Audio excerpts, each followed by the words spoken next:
and immediately, like the first week that I applied, I had 2 rejections, and that was really painful.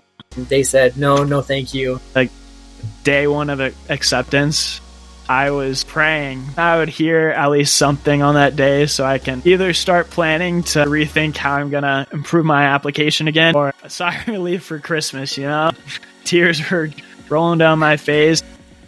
Welcome to another episode of Tell Us More, and thank you for joining us. Here are your co-hosts. I'm Jonathan Diamond. And I'm Kenan Priest.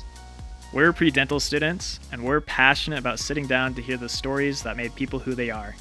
This podcast started out as an idea to interview the older generation and preserve their voice and memories for their families. We saw the wisdom that they gained from living through tough challenges, and we think that examples of grit and integrity deserve to be shared. We also wanted to connect with dentists to learn about the decisions that guided them through their professional journey. Hearing their experiences is bound to open up opportunities for other pre-dental students like us. We hope you enjoy joining us as we ask them to tell us more. Welcome back, everybody, to our next episode of the Tell Us More podcast with your hosts, Kenan Priest and Jonathan Diamond. We've got kind of an exciting thing to share with you today, some exciting news. Both Jonathan and myself have very recently been accepted to dental school. So we've kind of made it through this whole difficult process of navigating applications and entrance to dental school. And so now we wanted to take the opportunity to sit down together and create a podcast episode where we talk about our journey, our experience on our way to dental school. And hopefully this helps some of the pre-dental students and other dental candidates who are kind of in the same shoes that we were, which is getting ready, applying, and trying to navigate all of the difficult things that entails. So without further ado, let's get into it. I'm going to go ahead and have Jonathan tell us his experience, and I'll be interjecting here and there to ask some questions as we go, but we hope you enjoy as we tell you more. Perfect. Thanks, Kenan. Yeah, for sure. It's been honestly a crazy journey thus far. As you know, this was my second time applying to dental school, and man, it's been a journey for sure. So thus being said, since this is my second time, I'll start from the beginning. I actually applied back in, 22? I think that's when it was. So I applied then, and I had one interview. And man, when I received the interview for West Virginia, I was ecstatic. I was super excited because from that point, it was probably I want to say it was like October when I received the interview. And so it was pretty late into the sending out interviews in the process. And being a student that attended Predental Society at our college, I heard everyone else receiving their interviews and already had their interviews. And so I was just like pretty down on myself, to be honest. I was like, man, why am I not getting any interviews? I felt like I was a decent applicant. I knew my dental admission test was not the highest, but I felt like it was somewhat competitive. But anyways, I received that interview, and since it was still 2021 type, I think it was during the end of 2021, because that's when it was still the height of like people only doing interviews online. There's a few schools that would do it in person, like Arizona, I heard. But West Virginia, I had my interview, and then honestly, it was just a big waiting game. So had to wait till December 1st. That's when it was during that time. Now it's like December 15th, and who knows, they'll probably change the date again in the future for when everyone can officially start hearing. But man, it was daunting. I hear all my friends getting accepted to their like a couple of schools, not just one, but like a couple. And I was like, man, if I can just get this one so I can get started, that would be awesome. But as I waited and waited, all of a sudden I got a rejection letter from West Virginia, and I honestly can't remember what month that was. I'd have to look it up again, but it was probably, I don't know, maybe February or the month after that when I actually had the rejection letter. And man, that was my only hope. And in 2022 was when I graduated, and so my plan was to start school right after I finished my spring semester up at BYU Idaho. And so I kind of was lost. I was like, man, now I'm graduating, I'm married, what am I going to do? So I had to buckle down and kind of just think what were my next steps. So I actually reached out to West Virginia and asked, hey, can I get some feedback on my interview? And it was kind of a letdown, to be honest, with that school. I was kind of expecting them to give me like an actual feedback. I only got to talk to the admission person, and she said, yeah, how do you feel as an interviewer, how you did? And I was like, okay, I'm asking you like a personal question about, hey, what did you think me as an interview? Of course, like I if felt like good they about had it. any notes or whatever that you can. Yeah. So it's kind of crazy to get that, and kind of made me mad. I was like, well, I feel like I'm a decent interviewer. I've practiced, and they're like, okay, so, well, and she was like, yeah, well, if you felt like you were good, it was probably a good interview then. I was like, well, apparently it wasn't, because I didn't get into your dental school. So probably looked like I had fumes coming out of my head when I was talking over the phone. But I don't know. From that conversation, I didn't get anywhere, unfortunately. So I kind of just reassessed what I was lacking in my application. And for sure, it was the DAT. On that test, I got a 17 as my academic average. And honestly, it's not like the best score out there, but I've definitely had some people I knew that got into dental school with that score. And so that's why I felt confident enough to apply with that score. But now it's probably like the average. Wouldn't you say around like 20 is the average? Depending on the school, yeah, there's all kinds of statistics out there, but there's definitely programs that are more DAT focused and some that are less DAT focused. But the averages have been increasing year over year as study resources improve for students, and as the candidate pool also increases, the schools are being more selective with the scores that they want to take for interviews. So yeah, you're right. Yeah. So that was like the big assessment I made. So after I graduated college, I moved out with my wife to California and pretty much just spent, I don't know, probably 5 months just studying the DAT as like pretty much a full-time job, and while I was shadowing. So I really wanted to put my all into the test so that, like, for sure, because like they really only want you to retake the test 3 times. If you take it more than that, they kind of look down on those applicants just because they probably don't have a lot of faith in them to be able to do too well in school if they're going to be retaking the test that many times. But so I was like, the second time has to be the one. So took the 5-6 months. It was probably 5 months of studying nonstop, 40 hours, probably, or even more a week. And man, I was happy to receive an academic average of 20. I was super excited for that score. I wasn't too happy about my bio score, if I'm being honest. I was hoping I'd increase. That was probably the one that was hurting me, was my biology score, because I got a 15 on that, which is, most schools aren't really looking for people who got 15. So, but I did that. And then the other thing that helped me increase was my wife and I had the opportunity to go live in the Dominican Republic with the International Language Program. So it's just a humanitarian program that we went out and taught English for 4 or 5 months out in the Dominican Republic. So we lived in their village with the people and kids there. And it was such a cool experience. Apart from being able to just meet all the different types of people and just be humbled to live and pretty much like eat like them, live like them in some retrospects. Like we definitely had a little better living, but no hot water. So definitely had to get used to living with cold water, which was kind of crazy. But like living there in the DR, you actually enjoy getting a cold shower because it's pretty hot in the summertime. So apart from that, after I did that and did tons of shadowing hours once I got back, sent in my applications, I applied to, I want to say probably, I think it was 19 or 20. I would have to double check on that. 19 or 20 different schools because I really wanted to put my application out there. And how many schools did you do, Kinnan, that you applied for? I did 18. So yeah, same, very similar. A lot of schools try to cast a very wide net. So I totally understand that. That's probably a wise move. So pretty similar to what I did the last time. The first time I applied, I did 20. And unfortunately, with these applications, they're not cheap. They definitely take a lot of money. And I don't really understand why some of the applications cost as much as they do. But with all the applications, I was super happy to receive 4 interviews. And so definitely a huge increase from the first time. So I was ecstatic for sure.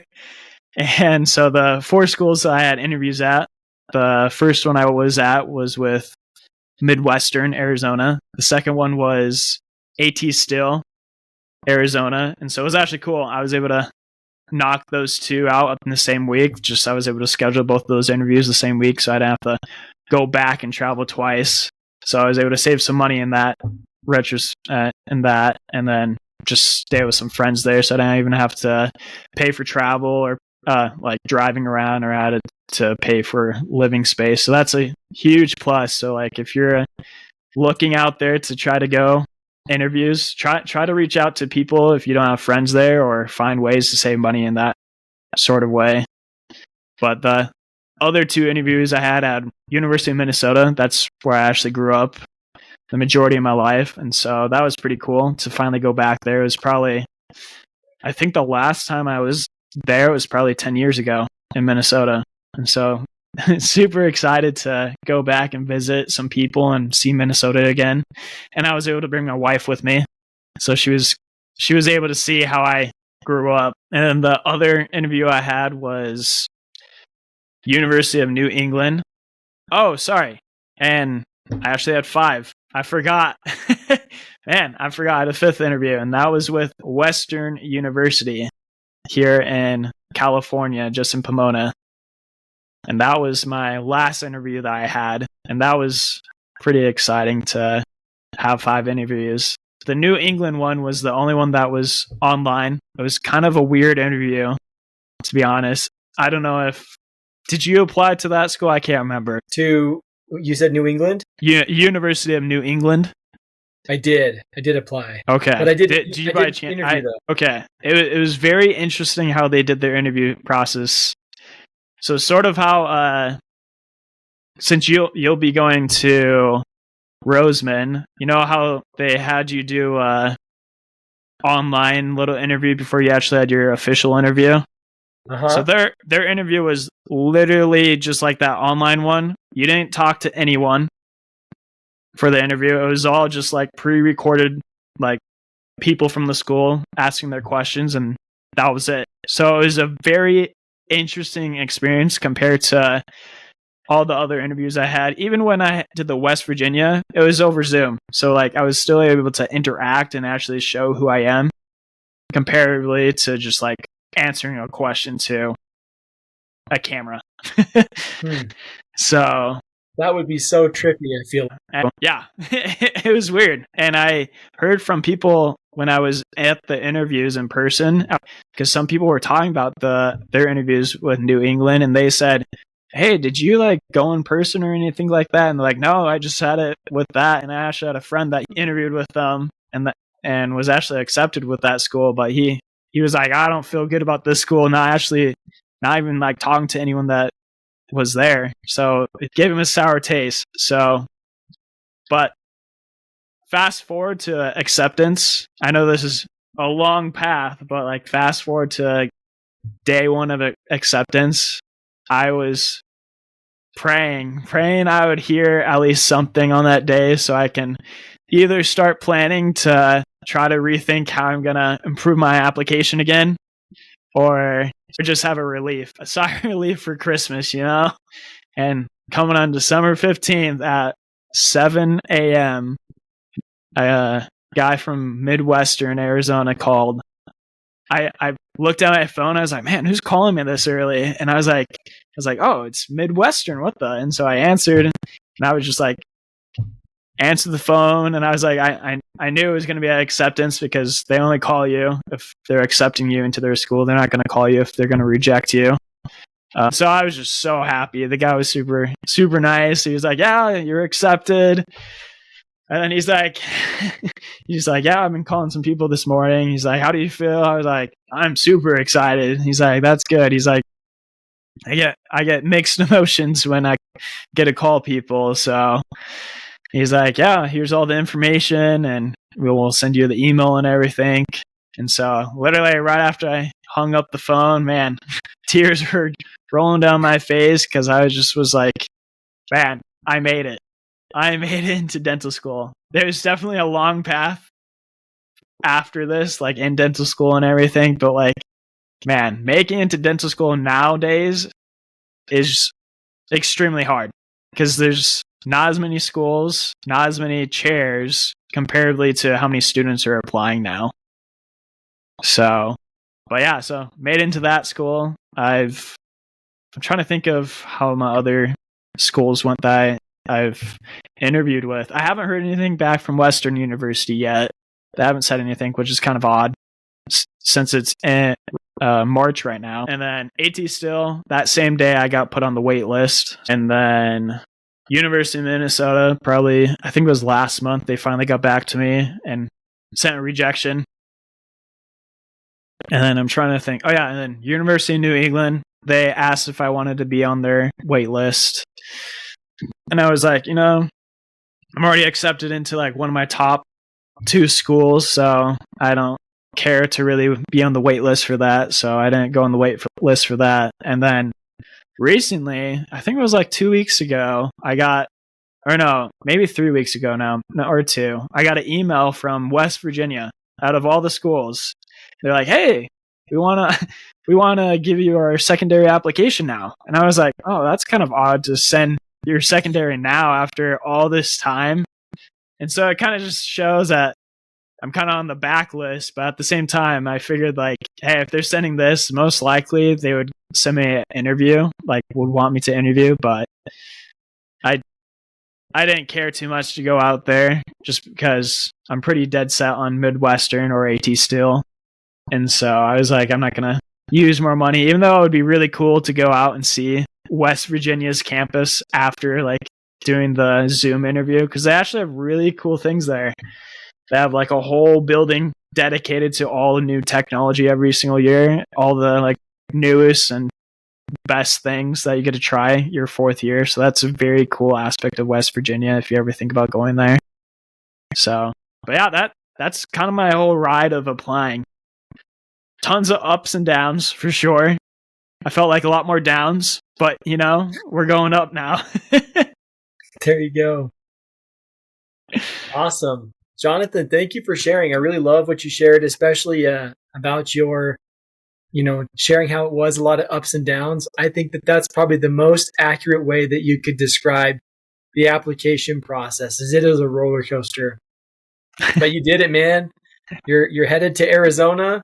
You're going to be a dentist, man. It's exciting to see. So very, very cool. Thank you. And dude, I'm ready to hear about your little journey that you've had. I know I kind of skipped out on like the beginning before my first application and why I even wanted to be a dentist, but I'm curious of what brought you to being want to be a dentist a little, and then just like your whole journey, because like I know you did exercise physiology as your major. That's why I did as mine too. I'd be very curious to see like what brought you to go the exercise phys major instead of just like a biomed, and then like your journey into your application. Yeah, I'd love to share that. So I guess a little bit about myself. I did grow up in Arizona, but like Jonathan said, we did attend the same university for undergrad, and that was in Rexburg, Idaho at BYU, Idaho. And we actually both coincidentally graduated the same semester from the same department with a Bachelor of Science in Exercise Physiology.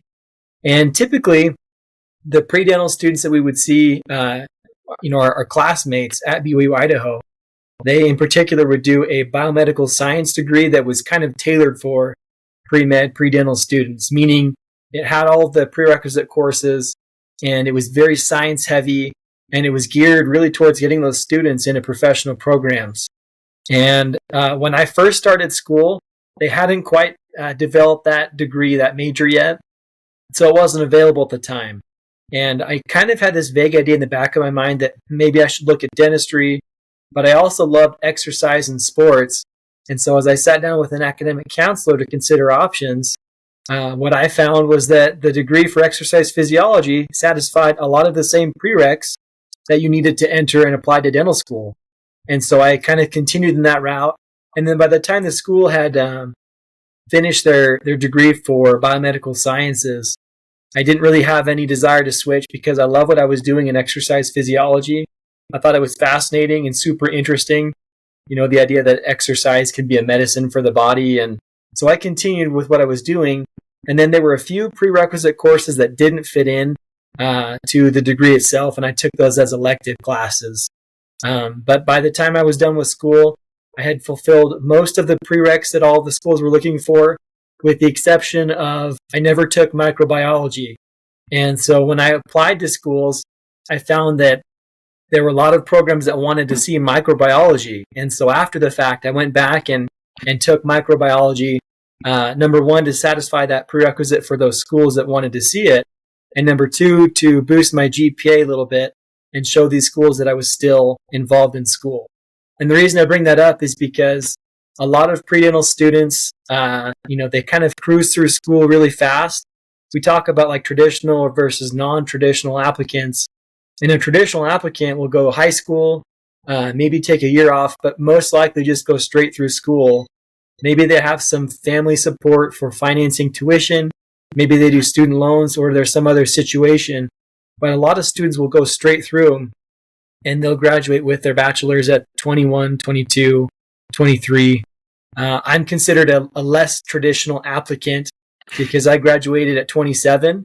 And when I graduated, I was married and had a young daughter. So after graduating and applying, I'm much more, I guess, advanced in age than some of the other young candidates that are, they've got fresh legs, finishing their degree really fast. So, but with that, because I'm a non-traditional applicant, I spent a lot of time during my school years taking time away from classes to work, to provide for myself and then my growing small family. So I didn't have the time to give the full attention to classes and get stellar. And that was a huge weak point in my application. Something that if I could go back and do it differently, man, just get those good grades. Just put in the time because that is hard to recover from. And, if I can, at risk of oversharing, I guess, when you apply, you enter in your transcripts manually and you have your official transcripts from your school. And obviously at this point, you've taken the prerequisites for your degree. So the school has verified that you've finished everything and you have a sufficient GPA to graduate. But that does not mean you have necessarily the grades needed to apply to dental school or med school or whatever. And in my case, chemistry was so difficult. I had to retake a couple of the classes, and we had some like personal things going on that kind of facilitated that having to happen. But the point is, I had some very bad grades in some of my science core prereqs, and then I had to go back and retake them. And because our university's transcripts showed our official grade as the higher of the two grades, I thought, man, I'm good. Like, this is going to be smooth sailing. It's okay. No, turns out when you do your applications, ADSAS, which is the centralized dental school application through ADEA, they take an average of all of your classes. So if you've retaken the course, let's say you went from a D to a B and it was a 3-credit class, instead of getting credit for a 3-credit class at a B level, they give you 6 credits worth at a C level, which is the average. So it is so hard to come back from that. All I'm saying is pre-dental candidates, seriously, work on your grades, do what you can, because I had a very non-traditional route and a very low GPA. I calculated everything. I mean, my grade point average dropped quite a substantial amount. And that was a total gut punch to me because I was really stressing about whether it was enough. But along with that, kind of like Jonathan said, I took the DAT after I graduated. I dedicated a few months' time to just studying for the DAT. I wasn't working at the time. I was doing a little bit of shadowing, but for the most part, It was like 10-hour plus days of just cranking out studying for this DAT. And I was able to pull off a pretty decent score. I took the DAT and I scored it with a 22 academic average, and none of my subsections were under 19, which I think was really, really important because I had such bad grades in my science classes. So I think this kind of proved to some of these schools that, yes, this person had a lot going on when they were in their undergrad, but they can still do hard science classes and master the material. But again, reemphasize. Yeah, I think Kennan's a lot more humble here than he's speaking, because like a 22 is an amazing academic average.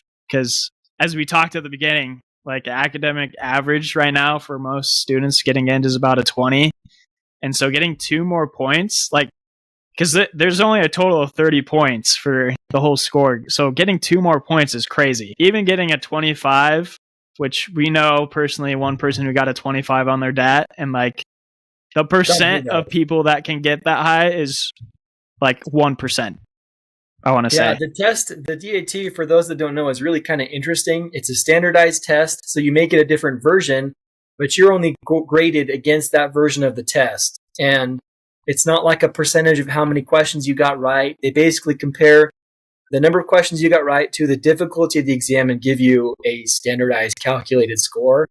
And then the averages are kind of like a bell curve, like you would expect with any exam.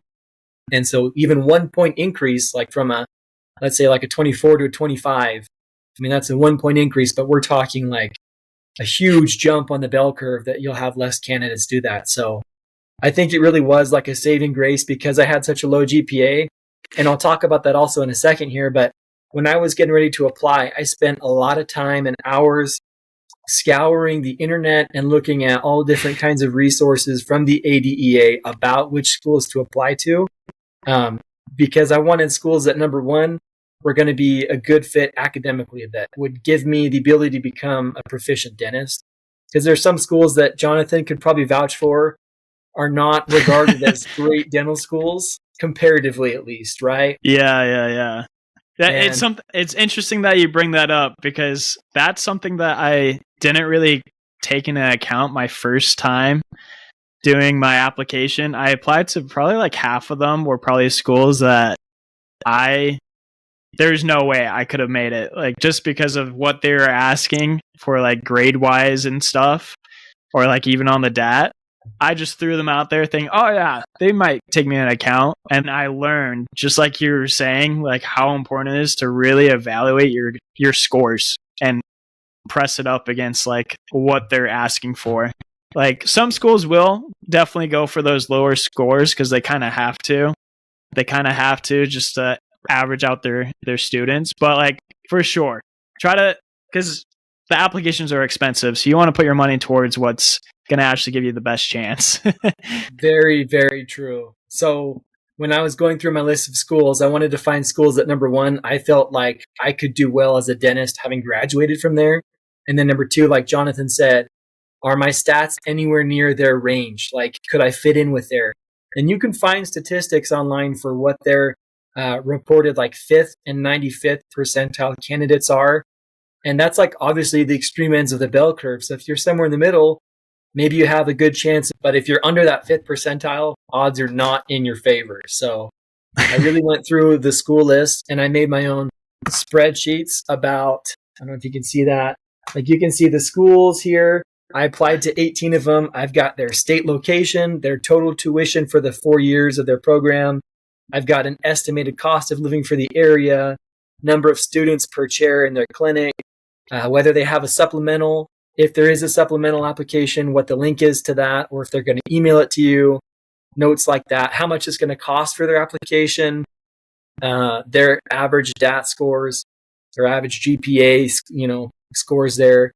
And then I have a bunch of other miscellaneous notes, like some of these schools allow you to select which letters of recommendation you want to send. So I notated which letters I would send to which school, depending on what I thought was the best fit. I even have their grading system. Is it letter grades ranked or is it pass fail? Because that makes a difference in how you're going to study. Their out-of-state seats over their total number of seats, meaning if I'm not from California and I apply to a California school, are they going to take me or are they just going to throw me in the trash? Does the school have specialty programs? because oftentimes schools that have specialties, maybe they'll save some of their difficult cases in clinic for the specialty residency students.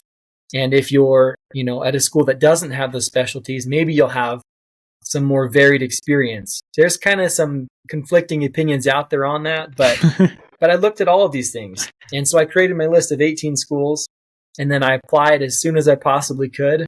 And immediately, like the first week that I applied, I had 2 rejections, and that was really painful.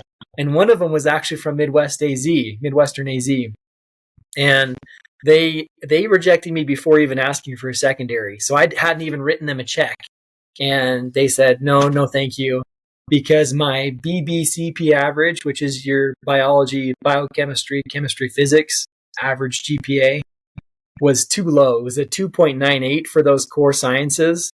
And they wanted to see a 3 and above for those. And I was just like, I was crushed because I really wanted to go to Midwestern. And then shortly after, AT still did the same thing. They sent me an email and said, no, thank you for this reason. So I appreciated their honest feedback, but it made me nervous. Because I felt sure. Like that was and it's tough because you're definitely like super shy of that point average too. Yeah. Well, yeah, really close. But, again, if you don't make it, you don't make it, so. Yeah. But shortly after, I had submitted all my supplemental applications as soon as they came in from the schools, because you have in the application process your primaries, which are sent through a centralized portal. And then you have your secondaries, which the school may request you to pay their own, application fees on top of the original fees and answer a few more supplemental questions. And then if they like those 2 aspects, then they'll go towards their interview, which is online for some, in person for some, or maybe you have a hybrid where they do both. And then after your interview, like Jonathan shared, December is typically the time of year that they'll send out their very first round picks for their students who are accepted. And then after December, it's just rolling admissions. So you may hear a yes or a no anytime. But that's how the application process works. I was denied by the 2 schools. And then I had 3 schools contact me and say, hey, we want to do an interview. And I was like, dude, 3 interviews in the summer? Like, we're golden, man. Like, this is good. We're kind of first in line. So I interviewed at Roseman University in Utah. And then the very next week, I interviewed at in Iowa City. And then the week after that, I interviewed at Indiana virtually. Theirs was an online interview. And my experience with those 3 schools, my experience with those 3 schools were Roseman was really impressive to me because it's a 3-year advanced program as opposed to the traditional 4. I really like that. I really like that the facilities are really well maintained and they're like super data driven. And they made a huge emphasis about collaboration instead of competition when you're a dental student, which to me I love because I'm kind of a people person, So that was automatically a green flag for me that I was like, I would have no problem going to school here. And then we went to Iowa, and Iowa's a very different school. They're kind of a very traditional school, but I still love what they had to say. And, I was kind of all in there as well. And, I was very excited about that option. And Indiana was the one that I was like, okay, it's a dental school. I'd still be happy, but I know less about it. Kind of like Jonathan was saying about his experience with some of the schools back east that he hadn't visited in person. It's just hard to get a feel, But I had those interviews, and then I waited, for the rest of fall towards December. And you're kind of in that weird radio silence mode where you're trying to decide, okay, how do I feel about, do I have a good chance? The interviews I felt like went okay. So December 15th, decision day comes around and you're staying up late, you're watching for emails and phone calls and nothing. And I'm watching on these discussion boards online to see how these schools reached out and people are chiming in. Yeah, I've got my acceptance. And I'm like crushed, And then it's the day of the 15th now, some schools start like at midnight, some are throughout the day. And I just get rejection after rejection from all of these other schools that I've given secondaries to. And I'm just like getting my shins kicked in, man. And then here come my 3 schools that I've interviewed at. Here come Roseman, Iowa, and Indiana. And they all tell me, congratulations, you've been waitlisted. And I'm like, no, I don't want a waitlist. Don't give me something to hang on to. Like, just either put me out of my misery, tell me I need to reapply, or like tell me yes, but I was waitlisted at all of them, which kind of told me, okay, my interviews were probably okay, but they didn't like something about my application. There's something about me that says this might be a risky candidate. And I knew what that was. Like, it was the GPA. I mean, that was the weak point. I had thousands of service hours. I had a lot of like work experience, not dental related, but a lot of work experience logged. I had some pretty solid letters of recommendation. My personal statement, which you write about yourself, I felt like was really, personal. It was a personal statement. And so for me, I was like, okay, GPA, that's my weak spot. And so then immediately I was like, I need to write letters to these schools and tell them, hey, I know that my weak point is my GPA. I want to tell you what I'm doing to make that better. And I want to let you know that I'm all in and committed into becoming a student at your school. And in dentistry, as a predental student, there's two categories of like academic update letters you can write. One would be letter of interest, where you basically tell the school, hey, I'm not going anywhere. I'm still really interested in your program. Please consider me. The other is a letter of intent. And if you use any kind of lingo where you're saying the verbiage intent, I will attend, something like that, then, ethically speaking, you want to just tell that to one school where you're saying, you're my one, you're my only, like nobody else matters. I'm coming to you. And so I sent out one letter of intent, two letters of interest to these schools. And I heard back in just a couple of days. I guess it was after I sent these letters, and was accepted off the waitlist to Roseman University in Utah. And, that to me was just like the biggest weight had lifted off of my shoulders, because as a young dad, especially, you feel it's heavy to provide for your family, and you want to make sure that they're taken care of. And I'm watching my daughter grow up. She's getting older, and she's going to turn 2 in May. And it's like, you want her to make sure that she has the world to look up to, And I didn't want to have to go back to school for a master's to strengthen the application. I wanted to move on with life. And so to have that come, Jonathan echoed that it was kind of an answer to his prayers. 100%. I can put my stamp of approval on that, for any of our predental listeners that are watching this, and, maybe they're spiritual, maybe they're religious, I don't think it can hurt to pray, I really don't. And I kind of have a firm belief that that's what helped me to get off of those wait lists, because it was a daily thing that we were just pouring out our hearts and asking to be let into these schools. And so we heard from Roseman, and we went full in. We put down our deposit, went house hunting in the area to find a place where we could live. We got a lease on an apartment started, so we're ready to kind of rock and roll with school. And we're excited, we're really excited. Since December, we've heard rejections from pretty much all of the other schools. There's a couple that are still deliberating, plus the 2 wait lists that we're still on. But at this point, we're really, really solid at going to Roseman, and we feel good about that. So it does just take one acceptance to get in, and you're going to become a dentist, whether that's DDS, DMD, doesn't matter. But my overall advice, apply wisely to which schools you want to go to. If you wouldn't actually go there, don't even waste the money, because like Jonathan said, it's really expensive. Number 2, make sure your stats fit. Number 3, definitely make sure that it's a school that your family, if you have a family, be comfortable at, that yourself, would be comfortable at. And if you can satisfy those couple of things on a checklist, then probably it's a good school to apply to. Trying to think, Jonathan, other miscellaneous things to share, like some little hacks and tips and tricks. I do have a quick question. Was Roseman your letter of intent or your letter of interest? So I was actually kind of strategically avoiding using any of those verbiages in my letters, because I wasn't sure which school I wanted to be like, no, But basically what I wrote to them in my letter was, when I visited your campus, I mean, everything about your campus felt like it clicked for me. And Roseman is in the Rocky Mountains in Utah. So I even mentioned that to me kind of felt like an analogy for my own experience, is that here I am as a predental student crawling, trying to get to the top peak of this mountain. And then here I am, I finally make it to your interview day, and I look outside your window, and here I am looking at the Rocky Mountains, snow-covered peaks, as I'm interviewing at your school. And what better confirmation that this is where I belong. Your student staff was welcoming, your faculty was professional, And so I kind of echoed those things. And whoever read that letter, I don't know if that's what made the difference. Maybe they would have reached out to us anyways, but I kind of feel like maybe that letter had something to do with them getting back. So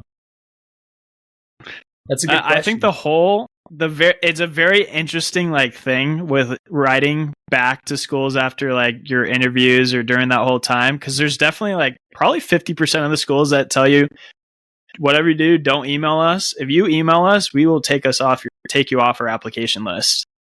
And Roseman it's kind of like that, actually. They really, I didn't know that. Yeah, in their interview day, they told us essentially, if you have something to update us on, by all means, update us, but don't bug us. Don't ask where you are in terms of your admission standing. Like if you're on the wait list, don't be like, hey, am I number 2? Am I number 20? Where am I at? And so, I kind of thought about it like, is it going to help me or hurt me if I send this letter? And I tried to really make it not just, a letter stating that I'm ready to come to your program, but also a letter of, here's what I've been doing to work on myself since that time and address my weak points. And here's why we're a match made in heaven. You know what I'm saying? So yeah. it's like you're dating these schools. So yeah. But yeah, for sure. That was one thing I was kind of scared to do because of the amount of schools that told me don't send any emails. Besides, I think there was maybe one school that told us don't even send them a thank you letter, just because they didn't want an influx of random emails to them because they're already dealing with so much. So that was kind of interesting. But for sure, send out thank you emails, and that the schools will tell you if that's okay or not, and where to send it. So at least for my experience at the schools I went to, they told us if you could send them or not. Yeah. A couple other little tips and things that I can remember from our whole application experience.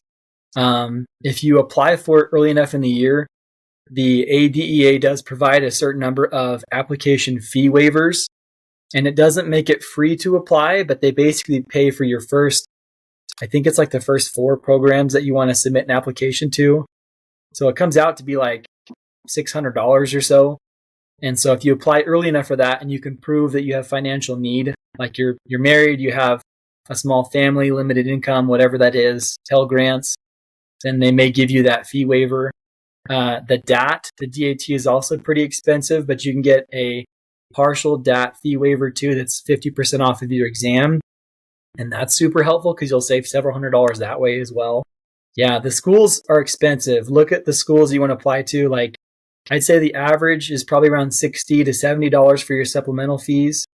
But I saw one school that was $150, and that was a really painful supplemental to pay. So that's really, you got to think about those things too. And then, like Jonathan said too, cost of travel to interviews, the whole process is kind of taxing and expensive, but it's kind of part of the game you play. Yeah. I was actually pulling up a thing because I actually decided to keep track of pretty well of, where is it? Of everything I paid for. Let me see what it came out to. If I can find. I've got that same number here on my spreadsheet, and it's a big one. What did yours come out to be? Well, this is, again, with those fee waivers and with doing everything pretty much as cheap as possible, it came out to $4,700 and just a little bit over that. So yeah, about $4,700. Yeah, mine came out to $4,000, I think. Yeah, pretty similar numbers. Yeah, pretty similar. I was gonna input I forgot to get around to it, but I was gonna input the travel costs and stay and everything for the couple interviewed, just because it's kind of cool to see, but also just budgeting wise, it's nice to have, especially for those Predental students. You're gonna be spending at least $5,000, I'd say, on average. If you're going for the bigger range of schools, you'll spend anywhere from $4,000 to $5,000. Well, and so kind of like we talked about too, we applied to 18 and 20-ish schools, respectively. Yeah. And I'd say on average, students will apply to about 10 to 12 programs. If you have very competitive numbers, maybe less would be okay.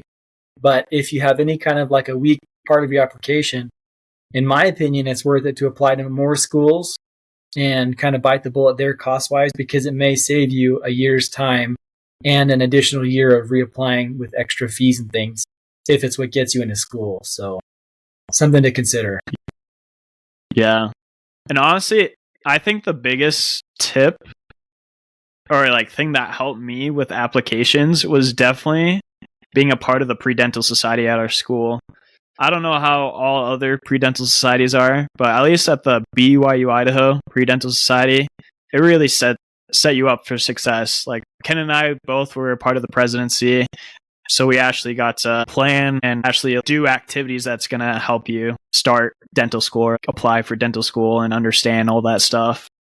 And so, well, one thing that even came from being part of that Predental Society, which a lot of people don't know, is that there's the ADA ASDA's guide to getting into dental school.